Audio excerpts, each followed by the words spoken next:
Good morning, students. Today we will read and understand chapter 4th of Hindi Reader. The name of this chapter is घटता बढ़ता चांद. आज हम चौथा पाठ पढ़ेंगे हिंदी का और समझेंगे क्या दिया है इसके अंदर. नाम है इसका घटता बढ़ता चांद. सो पढ़ना शुरू करते हैं. गर्मी के दिनों में अतुल, रमेश, नीतू और मीनू सब बच्चे दादाजी के साथ छत पर सोते हैं. सोने से पहले दादाजी कभी कहानी सुनाते हैं तो कभी बच्चे अंताक्षरी खेलते हैं, कभी चुटकुले सुनाते हैं तो कभी चांद तारों की बातें करते हैं. बहुत आनंद आता है. तो ये कुछ बच्चे हैं, अतुल, रमेश, नीतू एंड मीनू. वो क्या है, छत पर सोते हैं दादाजी के साथ और सोने से पहले क्या कुछ करते हैं, कभी उनसे कहानियाँ सुनते हैं, कभी चुटकुले सुनाते हैं, कभी अंताक्षरी खेलते हैं, कभी चांद तारों की बातें करते हैं. तो ऐसे क्या है, वो अपना आनंद लेते हैं. एक दिन क्या हुआ, छत पर आते ही अतुल की नज़र चांद की ओर गई और वह बोल उठा, अरे आज चांद कितना छोटा हो गया है. तो रमेश बोला, यह तो हर रोज़ छोटा होता जा रहा है. तो छत पर आया, देखता है कि चांद छोटा हो गया. तो फिर रमेश बोलता है कि यह तो हर रोज़ ही क्या है, छोटा होता जा रहा है. देखो ये सारे बच्चे दादाजी के साथ क्या है, चांद को देख रहे हैं. मीनू ने कहा, ऐसे तो यह चांद गायब ही हो जाएगा. तो यह सुनकर बच्चे हंसने लगे. तब दादाजी बोले, मीनू ठीक कहती है. छोटा होते होते चांद एक दिन बिल्कुल ही दिखाई नहीं देगा. अगले दिन फिर छोटा सा चांद दिखाई देगा और उसके बाद रोजाना बड़ा होता चला जाएगा. सब बच्चे गंभीर हो गए और आकर दादाजी के पास बैठ गए. अतुल ने पूछा, दादाजी यह चांद छोटा बड़ा कैसे होता है. ठीक है. तो मीनू, क्योंकि सारे बच्चों ने बड़ा छोटा सा चांद देखा था, तो मीनू ने कह दिया कि ये चांद एक दिन गायब हो जाएगा. तो बच्चे हंसने लगते हैं. फिर दादाजी बोलते हैं कि जो मीनू कह रही है वो सही कह रही है. चांद एक दिन घटता घटता बिल्कुल कम हो जाएगा. फिर जब बिल्कुल ख़त्म हो गया चांद, उससे अगले दिन फिर हमें छोटा सा दिखाई देगा. तो बच्चे बहुत हैरान हो जाते हैं. दादाजी से पूछते कि यह छोटा बड़ा कैसे होता है. तो दादाजी आगे से क्या बोलते हैं, असल में यह चांद छोटा या बड़ा नहीं होता. कभी हमें इसका थोड़ा हिस्सा दिखाई देता है तो कभी ज़्यादा. रमेश ने कहा, दादाजी ठीक से बताइए ना. तो इसका मतलब नहीं है कि वो उसका एक हिस्सा गायब हो गया. दादाजी कहते हैं कि चांद उतना ही होता है, लेकिन हमें कभी उसका ज़्यादा हिस्सा दिखाई देता है, कभी उसका कम हिस्सा दिखाई देता है. तो बच्चे पूछते हैं, रमेश पूछता है कि दादाजी ठीक से बताइए. तो दादाजी के पास एक थाली रखी थी. छत पर एक और बल्ब की रोशनी पड़ रही थी. दादाजी ने वहां जाकर रोशनी में थाली को इस प्रकार रखा कि आधी थाली रोशनी में और आधी अंधेरे पर थी. वापस आकर वे अपनी जगह पर बैठ गए और उन्होंने बच्चों से पूछा, बच्चों क्या थाली तुम्हें दिखाई दे रही है. तो क्या किया दादाजी ने बच्चों को समझाने के लिए, थाली ली और क्या किया, बल्ब की रोशनी पड़ रही थी छत पर. दादाजी ने क्या किया, आधा हिस्सा तो रोशनी में कर दिया थाली का और आधा अंधेरे में कर दिया. फिर बच्चों के पास आकर बैठ के उनसे पूछते हैं कि तुम्हें थाली में क्या दिखाई दे रहा है. ठीक है, कि क्या तुम्हें थाली दिखाई दे रही है, बच्चों से पूछते हैं. तो नीतू कहती है, थाली के जितने हिस्से पर रोशनी पड़ रही है उतनी ही दिखाई दे रही है. दादाजी ने बताया, ठीक इसी तरह चांद के जितने हिस्से पर सूरज की रोशनी पड़ती है हम उतना ही चांद देख पाते हैं. तो वो बोलते हैं कि बच्चे क्या बोलते हैं कि जिस हिस्से पर उसकी रोशनी पड़ रही है लाइट की, बल्ब की, हमें उतनी थाली दिखती है, बाकी नहीं दिखती. तो दादाजी कहते हैं कि हाँ बिल्कुल ठीक इसी तरह से चांद पर, चांद के जितने हिस्से पर सूरज की रोशनी पड़ती है हमें चांद दिखता है, बाकी का चांद हमें नहीं दिखाई देता.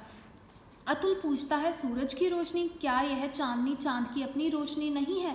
तो दादाजी कहते हैं, नहीं बेटे, यह पृथ्वी पर सूरज से रोशनी होती है, वैसे ही चांद पर भी सूरज से रोशनी होती है. तो बच्चे पूछते हैं कि चांद की अपनी रोशनी नहीं होती. तो फिर दादाजी जवाब देते हैं कि नहीं, जैसे हमारी पृथ्वी की अपनी रोशनी नहीं है वैसे ही चांद की भी अपनी रोशनी नहीं है.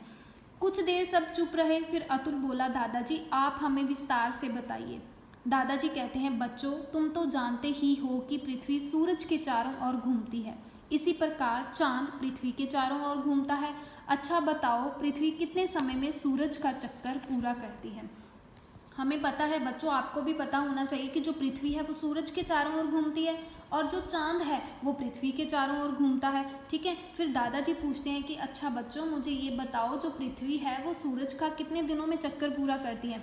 तो रमेश कहता है 365 दिन में। और फिर पूछा कि चांद कितने दिन में पृथ्वी का चक्कर पूरा करता है दादाजी? ठीक है, रमेश ने ये तो बता दिया कि पृथ्वी क्या है 365 दिन में चक्कर पूरा करती है सूरज का। फिर बच्चा रमेश पूछता है दादाजी जो चंद्रमा है वो कितने दिनों में पृथ्वी का चक्कर पूरा करता है? तो दादाजी बोलते हैं लगभग 30 दिन में। ठीक है, इस 30 दिनों में हर रोज पृथ्वी से चांद की स्थिति इस तरह बदलती रहती है कि एक दिन पूरे चांद पर रोशनी पड़ती है। ठीक है, तो ये क्या है, अपना जो चक्कर पूरा 30 दिन में करता है, क्या होता है कि इसकी स्थिति बदलती रहती है। एक दिन ऐसा आता है जब पूरी की पूरी रोशनी सूरज की इसके ऊपर पड़ती है और इस दिन हमें पूरा चांद दिखाई देता है। ठीक है, तो दूसरे दिन यह रोशनी उसके कम भाग पर पड़ती है, जैसा कि ऊपर दिया है, कम भाग पर पड़ी, फिर उससे कम भाग पर, फिर उससे कम भाग पर, फिर उससे कम भाग पर। ठीक है, अगले दिन उससे भी कम भाग पर रोशनी दिखाई देती है। इस तरह चांद छोटा होता चला जाता है। इस प्रकार कम होते होते एक दिन चांद की रोशनी बिल्कुल दिखाई नहीं पड़ती, यह हमें दिखाई ही नहीं देता। अगले दिन ये रोशनी फिर दिखाई देने लगती है, धीरे धीरे चांद बड़ा होता जाता है। लगभग 30 दिन में यह चक्कर पूरा होता है। तो 15 दिन के अंदर बड़े से ये छोटा छोटा होता जाता है और अगले 15 दिन में ये क्या है, इसके बाद ये बिल्कुल ख़त्म हो जाता है। फिर पहले दिन इतना होता है, दूसरे दिन इतना, मतलब बढ़ता बढ़ता, और बाकी के 15 दिनों में ये पूरा दिखने हमें लग जाता है। ठीक है बच्चों, क्या तुम्हें मालूम है कि जिस दिन चांद पूरा दिखाई देता है उस तिथि को पूर्णिमा कहते हैं? अच्छा बताओ, जिस दिन चांद दिखाई नहीं पड़ता उस तिथि को क्या कहते हैं? तो नीतू झट से कहती है अमावस। ठीक है, अमावस के दिन क्या है, चांद हमें बिल्कुल दिखाई नहीं देता, अंधेरा होता है उस दिन। दादाजी ने कहा ठीक, एक बात और, हर महीने में 2 पक्ष होते हैं। पहला शुक्ल पक्ष जिसमें चांद धीरे धीरे बढ़ता है, इस अंत में पूर्णिमा आती है। दूसरा कृष्ण पक्ष जिसमें चांद घटता है, इस पक्ष के अंत में अमावस आती है। ठीक है, अब देखो मैंने आपको बताया ना कि पहले 15 दिनों में क्या होता है, चांद बढ़ना शुरू करता है। ठीक है, जब फुल बड़ा मून हो जाता है तब क्या होता है, तब पूर्णिमा होती है, इसको बोलते हैं पहला शुक्ल। जब पूरा होने के बाद घटना शुरू होता है, अमावस आती है, तो इसको हम क्या बोलते हैं, कृष्ण पक्ष। पूर्णिमा और अमावस के बीच 14 दिन होते हैं। प्रत्येक पक्ष की तिथियों को इस प्रकार गिनते हैं, प्रतिपदा पहला दिन, जो दूज जो चंद्रमा के बड़ा होने का दूसरा दिन, तीज, चौथ या चतुर्थी, पंचमी, छठ या छठी, सप्तमी, अष्टमी, नवमी, दसवीं, एकादशी, द्वादशी, त्रयोदशी, चतुर्दशी। ठीक है, ये 14वां दिन होता है जहाँ इसको चौदस बोलते हैं। और हाँ, हमारे सभी त्यौहार इन तिथियों के हिसाब से ही मनाए जाते हैं। तो दादाजी कहते हैं जो हमारे त्यौहार हैं वो भी इसी के हिसाब से क्या है, मनाए जाते हैं। फिर क्या है, अतुल ने कहा वह कैसे? दादाजी कहते हैं दिवाली अमावस को मनाई जाती है। दिवाली के दिन क्या है, रात को बिल्कुल चंद्रमा नहीं होता। होली और रक्षाबंधन ये क्या है, अलग अलग महीनों में पूर्णिमा के दिन मनाए जाते हैं। होली और रक्षाबंधन के दिन क्या है, चांद हमें पूरा गोल दिखता है।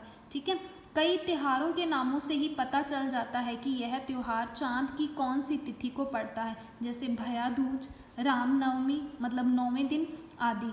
अच्छा, अब रात काफ़ी हो चुकी है, चलो सो जाओ, सवेरे जल्दी उठना है। तो लास्ट पैराग्राफ में ये दिया है कि जो त्यौहार हैं वो भी चंद्रमा की स्थिति के हिसाब से मनाए जाते हैं। त्योहारों के उदाहरण दिए हैं, दिवाली, होली, रक्षाबंधन।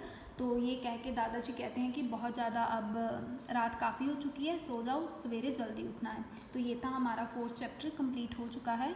आई hope it would be clear to you. Thank you so much.